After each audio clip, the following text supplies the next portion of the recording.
परत समजलं परत सराव. ठीक आहे. आज आपण इलेक्ट्रिकल हीट कन्व्हेक्टर या प्रकरणाचा अभ्यास करणार आहोत. हे एफबीआय विषयातील दुसरं प्रकरण आहे. एफबीआय विषयातील कुठलं प्रकरण आहे? दुसरं प्रकरण आहे. फक्त उजळणी घेणार आहे आपण. झालेला व्हिडिओ तुम्ही पाहिला, उजळणी घेणार आहे. हीट कन्व्हेक्टर हा हिवाळ्या दिवसामध्ये किंवा पावसाळ्यामध्ये सुद्धा ज्यावेळी वातावरण थंड असतं अशा वेळी उबदार हवा घेण्यासाठी आपण हीट कन्व्हर्टरचा काय करणार आहे? उपयोग करणार आहे. याच्यामध्ये हीट कन्व्हर्टर म्हणजे हा विजेच्या प्रवाहाचा कुठला परिणाम म्हणायचा? हीट उष्णता म्हणजे उष्णताजन्य परिणाम आहे.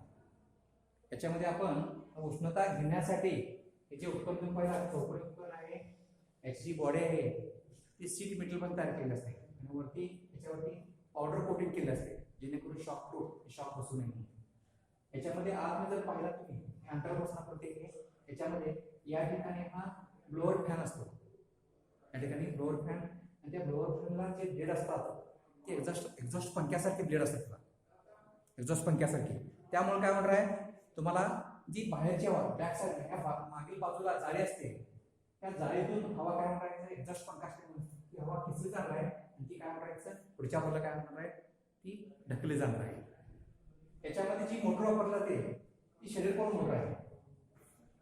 याच्यामध्ये मोटर जी वापरली ती शरीरपूर्ण मोटर आहे, जी एक्झॉस्ट फॅनमध्ये वापरतात ती. आणि या ठिकाणी हे हिटिंग एलिमेंट वापरले आहे.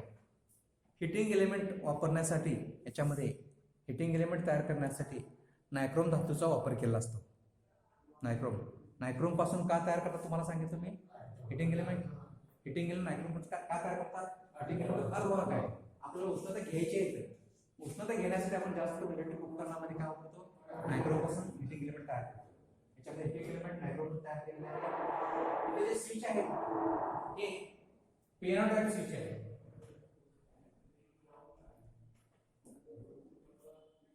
याच्यामध्ये स्विच आहे पेनॉट टाइप आहे. याच्यामध्ये 3 प्रकारचे स्विच वापरले आहेत. 3 स्विच. एक कूल, दुसरं वॉर्म आणि हॉट असे 3 स्विच वापरले. बॅक साइडला जर बघितला हा कनेक्टर म्हणजे विद्युत सप्लाय घेण्यासाठी हा सप्लाय कॉर्ड आहे. सप्लाय कॉर्डचं कनेक्शन त्या ठिकाणी दिलेलं असते. याचा अंतर्गत कनेक्शन ह्या ब्लोअर फॅनला, स्विचला आणि या ठिकाणी हिटिंग एलिमेंटला दिलेलं असते. या ठिकाणी आतल्या बाजूला तापमान नियंत्रण करण्यासाठी याच्यामध्ये काय असायला पाहिजे? तापमान नियंत्रण करण्यासाठी थर्मोस्टॅट असायला पाहिजे. असेल काय? आतल्या बाजूला थर्मोस्टॅट असतो, ज्याच्या सहाय्याने जर तापमान जर वाढलं, ठराविक लेवलच्या वर तापमान गेलं, जसं इस्त्रीमध्ये आपण वापरलो, इलेक्ट्रिक इस्त्रीमध्ये पण तापमान नियंत्रण करण्यासाठी काय वापरलो आपण? थर्मोस्टॅट. त्या पद्धतीचा याच्यामध्ये सुद्धा थर्मोस्टॅट असतो आणि तो याचं जे टेम्परेचर जास्त झालं की आपोआप ते बंद करण्याचं काम करत असतो. ज्यावेळी आपण याला इलेक्ट्रिक सप्लाय देतो, इलेक्ट्रिक सप्लाय दिल्यानंतर सुरुवातीला याच्यामध्ये समजा फुल स्विच चालू केला, आपण 3 स्विच असतात, कूल, वॉर्म आणि हॉट. समजा फुल स्विच चालू केला तर आपण काय म्हणणार? फक्त ब्लोअर फॅन याच्यामध्ये काय म्हणणार? याच्यामधला ब्लोअर फॅन काय म्हणणार आहे? चालू होणार आहे. आणि त्यामुळे आपल्याला त्यावेळी तुम्ही ज्यावेळी चालू कर त्यावेळीची परिस्थिती असेल, हिवाळा असेल, उन्हाळा असेल, पावसाळा, त्यावेळीच्या नुसार नॅचरल हवा म्हणजे नैसर्गिक हवा तुम्हाला मिळणार आहे. याच्यामध्ये थंड होणार, गरम होणार असं काय नाही. त्यावेळीची परिस्थितीनुसार तुम्हाला काय म्हणणार? ते नॅचरल हवा त्यावेळीची असते ते तुम्हाला फक्त म्हणजे रेग्युलर पंख्यासारखं ते काम करणार आहे.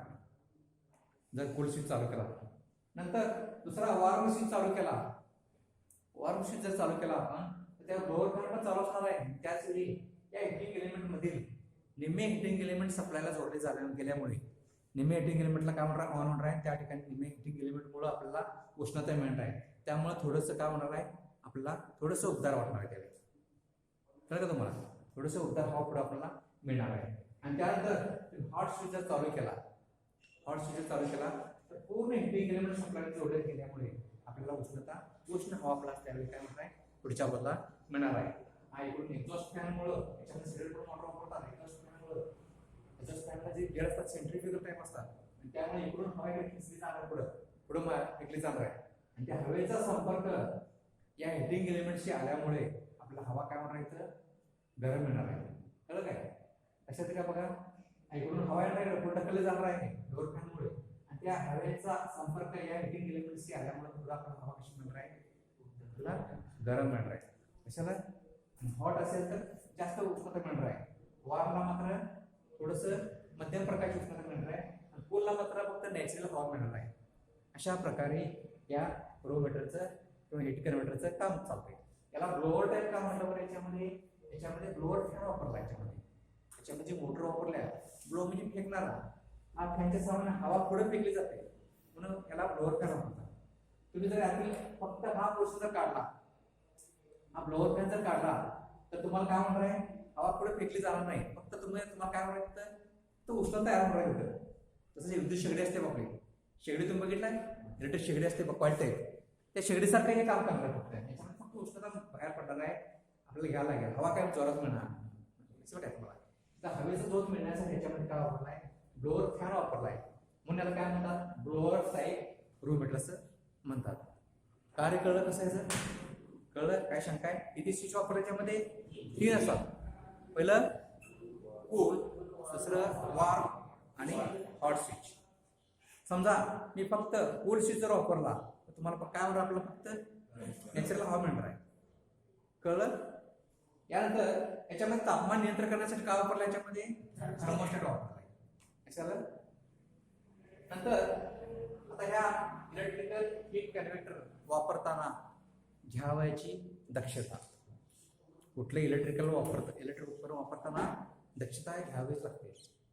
तसं हे इलेक्ट्रिकल हीट कन्व्हर्टर वापरताना दक्षता घ्यायला पाहिजे. पहिली दक्षता काय असणार आहे? जनरली सांगा बरं, काय असेल पहिली दक्षता? काय असणार आहे? हीट कन्व्हर्टर चालू असताना लहान मुलांना जवळ येऊ द्यायचं नाही किंवा लहान मुलांना हाताळू द्यायचं नाही. कळलं काय? हीट कन्व्हर्टर हे लहान मुलांना हाताळू द्यायचं नाही. दुसरं काय सांगता येईल आपल्याला? हीट कन्व्हर्टर चालू असताना देवाणघेवाण करायचं नाही. कधी जागेवर हलवून असं देवाणघेवाण करायचं नाही, इकडून तिकडे जागा बदलायचं नाही. एका ठिकाणीच ठेवायचं, ते जागा बदलायचं नाही. त्याचबरोबर हीट कन्व्हर्टरच्या हिटिंग एलिमेंटमध्ये कसं आहे? पुढचा पोर्शन कसा असतो? थोडं जाळीदार असतो हवाण्यासाठी, बरोबर आहे? अशा ठिकाणी कुठं वगैरे स्क्रू वगैरे काय पडू द्यायचं नाही. नाहीतर काय होणार आहे? हिटिंग एलिमेंट काय होणार? त्या ठिकाणी शॉर्ट होणार आहे, त्यामुळे फ्यूज जाण्याची शक्यता असते. याच्यामध्ये काय? कचरा, धूळ कचरा सुद्धा म्हणा, जास्त म्हणजे याच्यामध्ये धूळ कचरा वगैरे पडू द्यायचे नाही. त्याचबरोबर स्क्रू किंवा असे धातूचे कुठले पदार्थ वगैरे, धातूचे कुठले वस्तू पडू द्यायचे नाही. आला तिसरी काळजी. आणि काय सांगता येईल? हीट कन्व्हर्टर चालू असताना त्याच्यावर द्रव पदार्थ पडू द्यायचे, काय म्हणतात? शॉर्ट होणार आहे. त्याचबरोबर आणि काय सांगता येईल? हीट कन्व्हर्टरची आदळआपट करायला लागेल, आदळआपट करू द्यायचे. आणि काय सांगता येईल? हीट कन्व्हर्टर हे याच्यावरती दुसरं कुठलं उपकरण ठेवायचं नाही. शक्यतो काय करतात काही लोक? जसं आपण फ्रीज बघतो बघा, किचनमध्ये फ्रीज ठेवतो, त्याच्यावरती परत मिक्सर किंवा कुठं इलेक्ट्रिक वस्तू ठेवत असतो. तसे याच्यावरती दुसरी वस्तू कुठली ठेवायचं नाही. काही वेळा मोबाईल ठेवलेला असतं, त्याच्यावरती मोबाईलचे कार्ड्स वगैरे काही भांडेवर ठेवण्याची शक्यता असते. याच्यावरती काही ठेवा नाही. कारण काय समजा तुम्ही काही जण हे हॉलमध्ये जर वापरत असाल, तुम्ही हॉलमध्ये ठेवायचं, त्याच्यावरती कुठलं तरी एखादे CD प्लेअर किंवा असं वस्तू काय ठेवायचं नाही. याच्यावरती म्हणजे कुठली वस्तू ठेवायची याच्यावरती. कळलं? त्याचबरोबर आणखी एक लक्षात घ्यायचं, हीट कन्व्हर्टर हे चालू करून नंतर बंद केल्यानंतर गरम असताना त्याला ही सप्लाय कॉर्ड वायर गुंडाळायची नाही. बऱ्याच वेळा असं होत असतं की आपले जे उपकरण असतात, आपल्याला सवय असते की इलेक्ट्रिकल इस्त्री असेल वगैरे, ते काम झाल्यानंतर आपण काढून त्याला वायर, त्याला सप्लाय कॉर्ड गुंडाळत असतो. तसं याला गुंडाळून ठेवायची नाही. असे एकूण किती झाले दक्षता? 6. अशाला हीट कन्व्हर्टर वापरताना घ्यावायच्या दक्षता. कुठलं पहिलं कोण सांगतं? हीट कन्व्हर्टर वापरताना कुठली दक्षता घ्यायची का बरं? चालू असताना किंवा लहान मुलांना हातोळच द्यायचं नाही. दुसरं चालू असताना कायमच म्हणजे देवाणघेवाण करताना आदळआपट करायचं नाही. तिसरं चालू असताना देवाणघेवाण करायचं नाही. आणि काय सांगता येईल? द्रवपदार्थ सोडू द्यायचं त्यावर. त्याचबरोबर धातूचे पदार्थ त्यामध्ये पडू द्यायचे नाही. पडू द्यायचे नाही. आणि त्याचबरोबर हीट कन्व्हर्टर वापरून झाल्यानंतर त्याला परत सप्लाय कॉर्ड गुंडाळून ठेवायचं नाही. त्याच्यावरती आणि सत्वक्षाने त्याच्यावरती कुठले उपकरण किंवा कुठलं काही साहित्य ठेवा ना त्याच्यावरती. कळलं? हे झालं हीट कन्व्हर्टर वापरताना घ्यावायची दक्षता. त्यानंतर पुढचा पॉईंट आहे या प्रकरणामधला, हीट कन्व्हर्टर मधील दोष कारणे आणि उपाय. याच्यामध्ये काय संभाव्य दोष, निर्माण होणारे दोष. उपकरण आणल्यानंतर कुठले इलेक्ट्रिक उपकरण जर पाहिलं आपण, आपल्या इलेक्ट्रिक उपकरणामध्ये संभाव्य दोष निर्माण होत असतात. बरोबर. तुम्हाला जनरली मी 11वी पण तुम्हाला सांगितलंय, कुठलंही उपकरण घेतला की त्याच्यामध्ये संभाव्य प्रकारचे 3 प्रकारचे दोष निर्माण होतात. कुठलं सोबत कुठले दोष निर्माण होतील? एक म्हणजे चालते उपकरण चालू होत नाही, कुठलं असेल ते असेल एक्सरसाइज, आणि चालू असताना हात लावल्यास चालू असताना शॉक बसत नाही. आपण जर हात लावलं किंवा काही शरीराचा कुठला भाग संपर्क झाला तर शॉक बसतो. तिसरं काय सांगता येईल?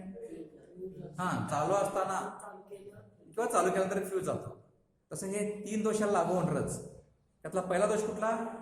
हीट कन्व्हेक्टर चालू केला चालू होत नाही. पहिला दोष काय? हीट कन्व्हेक्टर चालू होत नाही. त्याची कारणे काय असणार आहे? ते उपकरण चालू होत नाही, संभाव्य दोष झाला. का चालू होत नाही? मग एक तर काय झालं असणार आहे? सप्लाय कॉर्ड खराब असेल, स्विच बंद असेल, आणि काय सांगता येईल? ते स्विच खराब झाले असेल, इथले याचे जे स्विच आहे ते खराब झाले असतील, किंवा आणि काय सांगता येईल?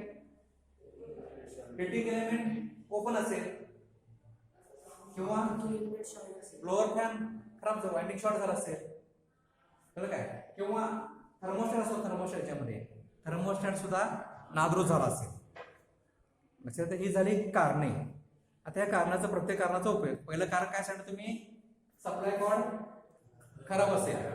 सप्लाय कॉर्डची काय खराब असेल लगेच बंद आहे. पहिला तर काय करायचं? एसटीएल ना सप्लाय कॉर्डची एसटीएलने तपासणी करून खराब असल्यास बदलणे. दुसरं सांगितलं आपण, स्विच बंद असेल. सप्लाय देणार आपण, सप्लायचा स्विच जर बंद असला तरी पण हीट कन्व्हर्टर चालू होत नाही. अशा वेळी स्विच व्यवस्थित स्विच चालू करून घ्यावा, सप्लाय चालू करून घ्यावा. तिसरं कारण काय सांगितलं आपण? ते स्विच बंद असतील. ते पिरियड स्विच जर बंद असले तरी पण काही हीट कन्व्हर्टर चालू होणार नाही. अशा वेळी काय करायचं? ते स्विच चालू करून घ्यायचे. नंतर चौथं कारण, हिटिंग एलिमेंट ओपन असेल. बरोबर आहे. चौथं कारण काय सांगितलं आपण? हिटिंग एलिमेंट ओपन असेल तर उपाय काय करायचा? हिटिंग एलिमेंटची एसटीएलने किंवा मल्टीमीटरने तपासणी करून ओपन असल्यास काय करणे? हिटिंग एलिमेंट बदलणे. त्याला जोड पण घेता येते, निर्माण करता येते, पण ते कसं आहे नंतर मग स्पार्किंग व्हायला बघते आणि ते खराब होण्याची शक्यता असते. त्यामुळे शक्यतो काय करायचं? अशा वेळी ओपन असेल हिटिंग एलिमेंट काय करायचं? बदलून ठेवणे. तपासणी करायचं, तपासणीमध्ये दोष आढळला तर बदलायचं. नंतर ब्लोअर थर्मोस्टॅट स्विच खराब असेल का? थर्मोस्टॅट स्विच जर खराब असेल तर काय करायचा उपाय त्याचा? थर्मोस्टॅटची एसटीएलने तपासणी करून खराब असल्यास बदलणे. आणि ब्लोअर फॅनचं वाइंडिंग जर खराब असेल किंवा ब्लोअर फॅन खराब असेल तर अशा वेळी त्याची सुद्धा काय करायचं? एसटीएलने तपासणी करायचं, त्या मोटरची एसटीएलने तपासणी करायचं, शेलेक्टर मोटरची. खराब असल्यास बदलणे किंवा रिवाइंडिंग करणे. असं हा पहिला दोष कुठला? पहिला दोष कुठला सांगितलं तुम्हाला मी? हीट कन्व्हेक्टर चालू होत नाही.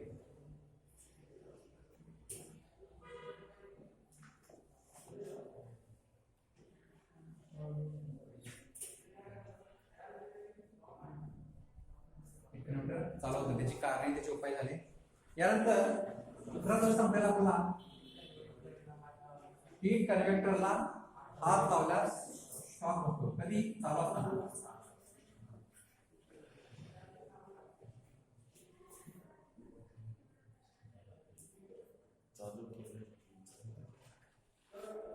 दुसरा दोष काय असणार आहे? हीट कन्व्हेक्टर चालू असताना हात लावल्यास शॉक होतो. चालू असताना महत्त्वाचा शब्द आहे. हीट कन्व्हेक्टर चालू असताना हात लावल्यास शॉक बसतो. त्याची कारणे काय असणार आहेत? बघा बरं, काय शॉक कधी बसत असेल चालू असताना? काय असणार आहे? हिटिंग एलिमेंटची कॉइल किंवा हिटिंग एलिमेंट बॉडीला स्पर्श करत असेल. समजा हिटिंग एलिमेंट तुटला असेल कुठेतरी आणि ते बॉडीला लागले असेल तर अशा वेळेस सप्लाय जर चालू केला तर हे बॉडीला लागल्यामुळे आपल्याला शॉक होऊ शकतो. किंवा ब्लोअर फॅनची मोटर आहे, शेलेक्टर मोटर, त्याचं वाइंडिंग शॉर्ट झालं असेल त्यावेळी काय होणार? त्यावेळी सुद्धा काय होणार आहे? बॉडीला शॉक होतो आहे. किंवा सप्लाय कॉर्डची लाईव्ह वायर बॉडीला स्पर्श करत असेल. समजा हे कनेक्टर आहे, त्याची लाईव्ह वायर कुठे बॉडीला स्पर्श केली. मेटलची बॉडी असते, बरोबर आहे, पण मेटलच्या बॉडीला सुद्धा काही वेळा असं असते ज्या कोटिंग केलं असते आपण, बरोबर आहे, तरी सुद्धा थोड्या दिवसानंतर वरचं कोटिंग काय असते? निघालं असते. अशा वेळी सुद्धा शॉक बसण्याची शक्यता असते. कळलं काय का? तर पहिलं कारण काय सांगतो मी? पहिलं कारण काय? हिटिंग एलिमेंट वॉर्डला स्पर्श करत असेल. दुसरं काय सांगितलं? शेडर मोटरचं वायंडिंग शॉर्ट मध्ये वॉर्डला स्पर्श करत असेल. त्याच्यातील सप्लाय कॉर्डची फेज वायर लाईन वायर वॉर्डला स्पर्श करत असेल. हे झाले 3 कारणे. ते 3 कारणाचे उपाय काय? पहिला उपाय काय सांगता येईल? हिटिंग एलिमेंट एस्टेलने तपासणी करून अर्थ फॉल्ट असल्यास, कळते का? अर्थ फॉल्ट म्हणायचं. बॉडी स्पर्श करते म्हणजे काय असणार आहे? ते अर्थ फॉल्ट असणार आहे. अर्थ फॉल्ट असल्यास तो दोष दूर करावा. हा झाला पहिला उपाय. दुसरं, शेडर मोटर शॉर्ट होऊन बॉडी स्पर्श करत असेल तर अशा वेळी सुद्धा शेडर मोटरची एस्टेलने तपासणी करून अर्थ फॉल्ट असल्यास दोष दूर करावा. तिसरं, सप्लाय कॉर्डची फेज वायर किंवा लाईव्ह वायर बॉडीला स्पर्श करत असेल अशा उपाय काय करायचं? सप्लाय कॉर्डची एस्टेलने तपासणी करून अर्थदोष दूर करावा. असं याची या दुसऱ्या दोषची कारणे उपाय. तिसरा दोष याच्यामध्ये संभाव्य दोष कसा असणार आहे? हीट कन्व्हर्टर चालू केल्यास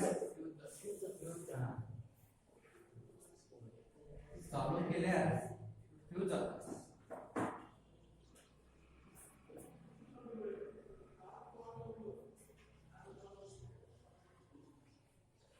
तिसरा दोष काय? हीट कन्व्हेक्टर चालू केल्यास फ्यूज जातो. काय कारण असणार आहे फ्यूज जाण्याचं? हा, पहिला आपण असं पहिला दोष काय घेऊया? फ्यूज कमी रेटिंगची असणार आहे. फ्यूज पहिला काय कारण सांगायचं? फ्यूज वायर कमी रेटिंगची असेल. कारण काय सर्वसाधारण याचं जे वॅटेज असते ते 500 वॅटच्या पुढे असते. 500 वॅट, 750 वॅट, 1000 वॅट, 1500, 2000 घेतच असतात मार्केटला. कळलं तुम्हाला? मग एवढं जर लोड असेल अशा वेळी आपण घरामध्ये नॅचरल लोड आपण लोड प्रमाणे आपण काय केलं असते? फ्यूज वायर घातले असते. घरातला लोड चेक करून फ्यूज घातले असते. अशा वेळी एवढा जर लोड वाढल्यानंतर काही वेळा फ्यूज जाण्याची शक्यता असते. त्यामुळे काही वेळा असं फ्यूज जाण्याची शक्यता असते. म्हणून पहिला हीट कन्व्हर्टर चालू केल्यास फ्यूज जात असेल तर पहिलं कारण काय असणार आहे? फ्यूज तार कमी रेटिंगची असेल. फ्यूज वायर कमी रेटिंगची असेल. दुसरं काय सांगता येईल? दुसरं कारण काय सांगता येईल? स्विच शॉर्ट असेल. तिसरं, हिटिंग एलिमेंट शॉर्ट असेल तरी सुद्धा फ्यूज होऊ शकतो. चौथं, शेडर मोटर शॉर्ट असेल. किंवा पाचवं, सप्लाय कॉर्डची वायर शॉर्ट झाली असेल. सहावं, अंतर्गत वायरिंग शॉर्ट असेल. बरं का? अंतर्गत वायरिंग जरी एकमेकाला हात कुठे पेन वगैरे एकत्र झाल्या तरी सुद्धा काय होऊ शकतो? फ्यूज जाऊ शकतो. हे झाले याची 6 कारणे. तर प्रत्येक कारणाचा उपाय. पहिलं काय सांगतो आपण? फ्यूज वायर कमी रेटिंगची असेल. फ्यूज वायर जर कमी रेटिंगची असेल तर अशा उपाय काय करायला पाहिजे? योग्य रेटिंगची फ्यूज वायर वापरावी किंवा बदलावी त्या ठिकाणी. दुसरं कारण, स्विच शॉर्ट असेल. स्विचची एस्टेलने तपासणी करून शॉर्ट असल्यास बदलावा. तिसरं, हिटिंग एलिमेंट शॉर्ट असेल तर हिटिंग एलिमेंटची एस्टेलने तपासणी करून घ्यावी आणि शॉर्ट असल्यास हिटिंग एलिमेंट बदलणे. चौथं कारण, शेडर पोल मोटर शॉर्ट असेल. शेडर पोल मोटरची एस्टेलने तपासणी करून शॉर्ट असल्यास मोटर रिवाइंडिंग करावे. नंतर पाचवं, सप्लाय कॉर्ड शॉर्ट असेल. सप्लाय कॉर्ड जरी शॉर्ट असला तरी पण काय होतं? आपला फ्यूज जाऊ शकतो. अशा वेळी उपाय काय करायचं? सप्लाय कॉर्डची सुद्धा एस्टेलने तपासणी करून शॉर्ट असेल तर सप्लाय कॉर्ड बदलणे. सहावं कारण काय सांगितलं? अंतर्गत वायरिंग शॉर्ट असेल. अंतर्गत वायरिंग जर शॉर्ट असेल तर अशा वेळी सुद्धा काय करायचं? अंतर्गत वायरिंगची तपासणी करायची एस्टेलनं आणि शॉर्ट असल्यास वायरिंग व्यवस्थित करून घ्याव्यात. वायरिंग बदलायला नाही, वायरिंग काय करायचं? व्यवस्थित करून घ्यायचं. असं या तिसरा दोष, त्याची कारणे आणि उपाय. चौथा आणखी दोष काय सांगता येईल याच्यामध्ये? हे झाले 3 दोष. चौथा दोष काय सांगता येईल का आपल्याला? याच्यामध्ये काय निर्माण होऊ शकेल? हे 3 दोष तर नॉर्मल आपल्या रेग्युलर प्रत्येक उपकरण आहेच आपल्याला. चौथा दोष वेगळा काय सांगता येईल का याच्यामध्ये?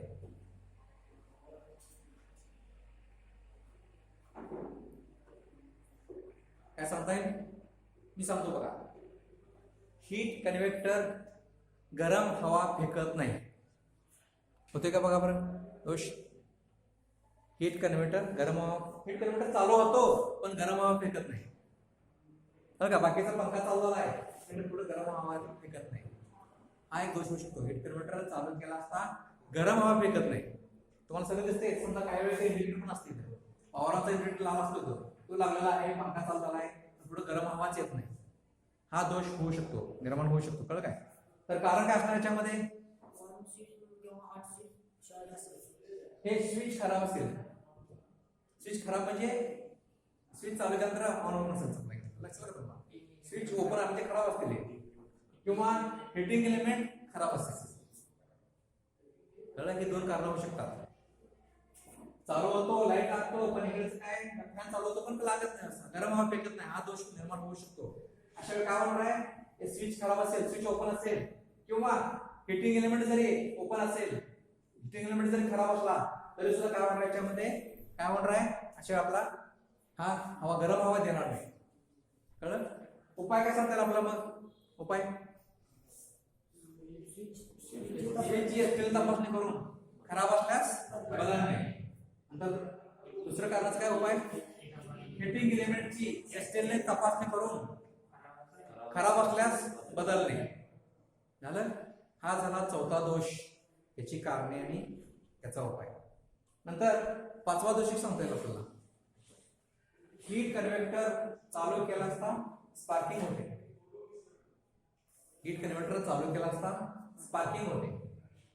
काय झालं असणार स्पार्किंग होत असणार, पाचवा दोष सांगितलं तुम्हाला. हीट कन्व्हर्टर चालू असताना स्पार्किंग होतो. काय झालं असणार आहे, हा स्पार्किंग होते. याचा अर्थ काय, कुठेतरी लूज कनेक्शन असेल तर अंतरामध्ये स्पार्किंग होत असेल, किंवा काही वेळा याच्यावर सुद्धा धूळ कचरा पडला असेल किंवा एखाद्या मेटलचा बारीकसा तारवर पडला असेल तरी स्पार्क व्हायला बघते, कचरा काम राहील. चल काय उपाय काय सांगता येईल, पहिला अंतर्गत वायरिंग लूज कनेक्शन व्यवस्थित करून घ्यावे किंवा हिटिंग एलिमेंटचे काय करायला पाहिजे, स्वच्छ करून साफ करून घ्यावा. असं या हीट कन्व्हर्टर मध्ये एकूण 5 दोष, त्याची कारणे आणि उपाय. 5 दोष कळले. एक, हीट कन्व्हर्टर चालू होत नाही. दुसरं, हीट कन्व्हर्टर चालू केला असता शॉक बसतो. तिसरं, चालू असताना फ्यूज जातो. चौथं, चालू केला असता गरम मिळत नाही, फेकत नाही. पाचवं, चालू केला असता स्पार्किंग होतो. असे एकूण 5 दोष, त्याची कारणे आणि त्याचे उपाय. कळलं काय, शंका नाही. यानंतर पुढचं प्रकरण घेणार आहे आपण, हे उजळण चालू आहे आपल्या लक्षात तुमच्या. नंतर इलेक्ट्रिकल ड्रिल मशीन.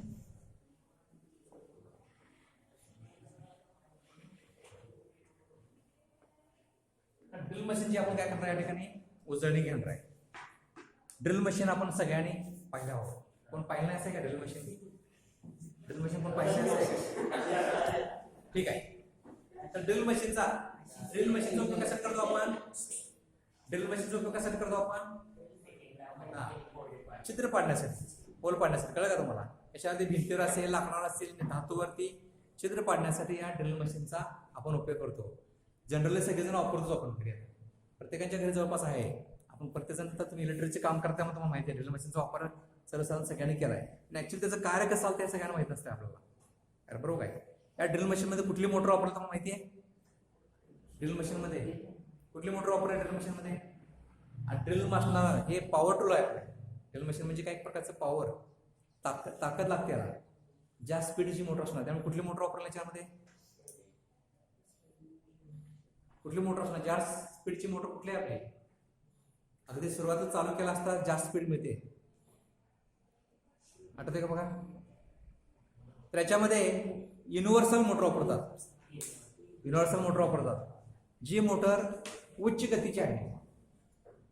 आणि सुरुवातीला जर लोड टाकला, तुम्ही बघितलं त्याला आणखी एक नाव आहे, त्याला माहिती आहे? आठवते का बघा? AC series motor. DC motor मध्ये आपण पाहिलं आपण. त्याच्यामध्ये एसी सिरीज मोटर, याच्यामध्ये काय आहे, उच्च गतीची मोटर आहे. त्याच्यामध्ये लोड जर टाकला, सुरुवातीला चालू असताना लोड टाकला, म्हणजे चालू करायचा लोड टाकला तरी सुद्धा काय मोटर जास्त स्पीडने पळते. म्हणजे उच्च गतीची मोटर आहे. याच्यामध्ये सुद्धा आपल्याला काय करणार, होल पाडतात. काही वेळा भिंतीमध्ये, काही वेळा धातूमध्ये, काही वेळा लाकडावरती वेगळ्या ठिकाणी होल मारण्यासाठी आपण त्याचा उपयोग करतो. त्यामुळं जास्त स्पीड असायला पाहिजे, त्यावर जास्त ताकद. म्हणून याला काय करतो आपण, याच्यामध्ये युनिव्हर्सल मोटर वापरतो. याच्यामध्ये प्रमुख भाग जर पाहिला आपण याच्यामध्ये बॉडीला काय असणार याच्यामध्ये आतमध्ये एक स्विच असणार आहे, चालू बंद करण्यासाठी स्विच असणार त्याच्यामध्ये. आता काही ठिकाणी स्लो मिडियम स्विच असतो गती कमी करण्यासाठी. काही याच्यामध्ये रिव्हर्स फॉरवर्ड स्विच टाकला असतो. काही ड्रिल मशीन म्हणण्यापेक्षा त्याचा वापर दुसऱ्या कामासाठी केला असतात, स्क्रू आवळणे किंवा ढिले करण्यासाठी. बरोबर काय, काही त्याचा वेगळ्या पद्धतीने वापर करत असतात. पण जनरली आपण जर ड्रिल मशीन पाहतो त्याच्यामध्ये एक स्विच असतो, तो स्विच सप्लाय चालू बंद करण्यासाठी स्विच असणार त्याच्यामध्ये. याच्यामध्ये मोटर कुठले पाहिजे तो आपण युनिव्हर्सल मोटर याच्यामध्ये. बरोबर काय, युनिव्हर्सल मोटर झालं त्याच्यामध्ये त्या मोटरच्या शाफ्टला लागूनच गिअर बसवले असतात. मोटरच्या शाफ्टलाच गिअर बसवला. गिअरच्या साहाय्याने जी गती असते त्याची गती कमी करून घेतली असते आणि ती गती कशाला दिली असते आपले चकला. चकच्या पुढं जॉ असतो. जॉ म्हणजे जबडा, आणि त्या जबड्यामध्ये आपण काय करत असतो, बीट वापरत असतो. बीट म्हणजे तुम्ही फळ म्हणता ना त्याला, आणि बीट वापरतो आपण त्याच्याला बीट. आपण जर स्विच चालू केल्यानंतर काय म्हणणार, सप्लाय कशाला मिळणार आहे, कार्बन ब्रशच्या द्वारे आतील मोटरला मिळणार आहे, त्या आर्मेचरला मिळणार आहे. तो फिरू लागला की त्याचा शाफ्ट फिरू लागणार आहे त्या मोटरचा किंवा त्या आर्मेचरचा. तो शाफ्ट फिरू लागला, ते शाफ्टची गती कशाला दिली असते, गिअरनं काय केलं असते, गती कमी करून ते जॉ फिरू लागतो. आणि जॉ फिरला असता जॉमध्ये चक फिरू लागतो. चकमध्ये जॉ असतो आणि जॉमध्ये आपण बीट घातलं असतं. तर बीट सुद्धा काय होते, ते फिरू लागते आणि थोडासा हलकासा दाब दिला आणि बीट फिरत असते. आणि त्यामुळे ज्या ठिकाणी छिद्र पडणार त्या ठिकाणी आपलं छिद्र पडलं जाते. असं ड्रिल मशीनचं हे आपलं कार्य चालू असते. हे ड्रिल मशीन याच्यामध्ये सुद्धा अगदी 500 वॅट, 1000 वॅट पासून 2000 वॅट सुद्धा मिळतं आपल्याला. बरोबर आहे. त्याची किमती जर पाहिला आपण 1500 रुपयापासून 10,000 रुपयामध्ये आहे. 10,000 रुपयापर्यंत सुद्धा मिळते त्याची ड्रिल मशीन्स. अगदी ब्रँडेड नावं जर पाहिलं आपण याच्यामध्ये हिताची आहे, बॉस्को आहे, बॉश कंपनीचा आहे, रेनॉल्ड कंपनीचा आहे, बजाज कंपनीचे आहे, भरपूर कंपन्या याच्यामध्ये. आपली जवळपास जर बघितलं आपण केपीटी कुलकर्णी पॉवर टूल्स या नावाने सुद्धा आपल्या ड्रिल मशीन्स मिळतात. आपल्याला सध्या आपल्याकडे ह्या भागात जास्त लोक केपीटी वापरतात. चला, अशा ह्या नावामध्ये ह्या ब्रँडमध्ये भरपूर ब्रँडची ड्रिल मशीन मिळतात. अगदी चायनामध्ये सुद्धा अगदी 500 रुपयापासून ड्रिल मशीन्स आहेत. असे हे ड्रिल मशीन आपण जनरल वापरत असतो. ह्या ड्रिल मशीनमध्ये आता हे ड्रिल मशीन वापरत असताना सुद्धा आपणास दक्षता घ्यावी लागते. जसं हीट कन्व्हर्टरला पाहिलं आपण, तसं हे ड्रिल मशीन वापरताना सुद्धा आपल्याला दक्षता घ्यायला पाहिजे. काय दक्षता घ्यायला पाहिजे सर्वसाधारण? याच्यामध्ये महत्वाचा घटक काय आहे, तो ज्यामध्ये जे बीट बसतो आपण, ते बीट सुद्धा आपल्याला वेगवेगळ्या पद्धतीची मिळतात. आपल्याला मेटलची बीट मिळतात, कॉन्क्रीट बीट मिळतात, लाकडी वुडनची बीट मिळतात. बरोबर काय. आता दगडाचा एम्ब्री बीट सुद्धा मिळतात. एम्ब्रीची दगडावरती वापरायची विशिष्ट प्रकारची बीट म्हणजे ग्रेनाइटची बीट म्हणतो आपण. ग्रेनाइट आपलं जे वरचं काम चालू होतं बघा, तुम्हाला आठवतं तुम्हाला, कोण आलता काय आपलं वरचं काम चालू असतं, किंवा गेल्या सुद्धा आपण गेलतो आपण त्यावेळी वरती मंदिराचं काम चालू असताना मंदिरातले जे ग्रेनाइट दगड असतात त्या दगडाला होल मारण्यासाठी आपण सुद्धा बीट वापरतो. ते ग्रेनाइटची बीट सुद्धा मिळत होता. तर असे बीट असतात. हे बीट महत्वाचे असतात याच्यामध्ये. त्याच्याला पहिला तुम्ही काय दक्षता पहिला काय घ्यायचं, त्या जॉबमध्ये जी बीट घालणार आहे ती बीट नेहमी काय असायला पाहिजे, घट्ट असायला पाहिजे, लूज असायला नको. बीट जर लूज असेल तर काय होणार, ड्रिल मशीन मारत असताना ती बीट निघून पडणार आहे, होल व्यवस्थित पडलं जाणार नाही. तर त्यामुळे ड्रिल मशीनच्या जॉमध्ये बीट हे घट्ट बसले असायला पाहिजे. दुसरं काय सांगता येईल आपल्याला दक्षता वापरत असताना दक्षता काय घ्यायचं दुसरं,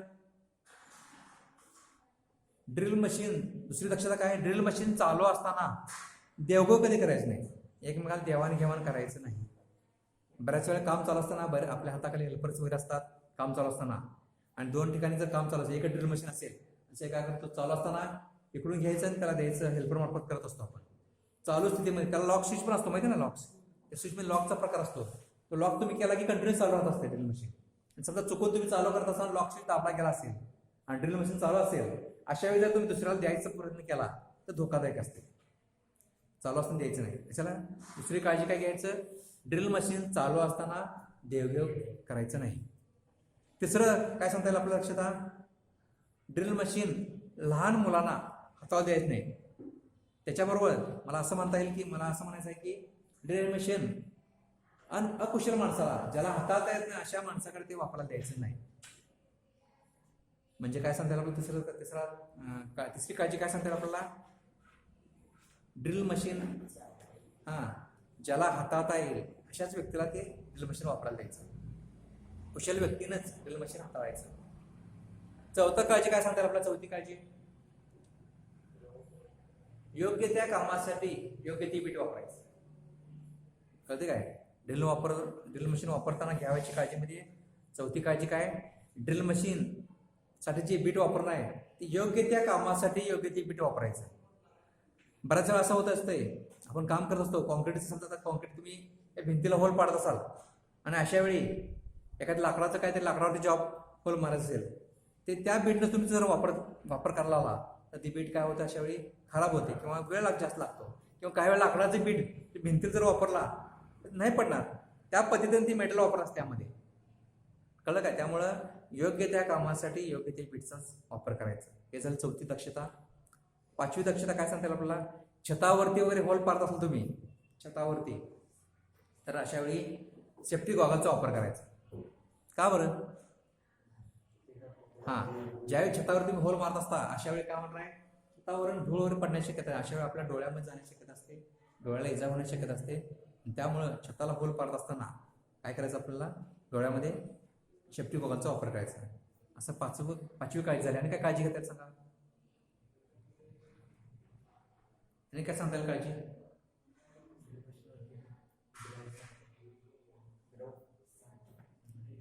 ते काय नॉर्मल सांगता येईल आपल्याला. आणि काय सांगता येईल काय? अशी काळजी किती झाली आपले? 5. पहिलं काय सांगितलं तुम्हाला मी? ड्रिल मशीन, ड्रिल मशीनची बीट काय असायला पाहिजे? घट असायला पाहिजे, घट आवडला असायला पाहिजे. दुसरं काय सांगितलं? चालू असताना देवघेव करायचं नाही. तिसरी काळजी काय? योग्य त्या कामासाठी योग्य ती बीट वापरायचं. चौथं, ड्रिल मशीन लहान मुलांना हाताळू द्यायचं नाही. 5वं, छताला होल पाडत असताना डोळ्याला सेफ्टी गॉगलचा वापर करायचा. कळलं? असे एकूण याची घ्यावायची दक्षता झाली. यानंतर पुढचं ड्रिल मशीन मधील पुढचा घटक आहे ड्रिल मशीन मधील दोष कारणे उपाय. ड्रिल मशीन मधील दोष कारणे उपाय. तर पहिला दोष काय सांगता येईल आपल्याला? ड्रिल मशीन चालू होत नाही. ड्रिल मशीन चालू होत नाही. कारण काय सांगता येईल? स्विच बंद असेल, सप्लायचा स्विच बंद असेल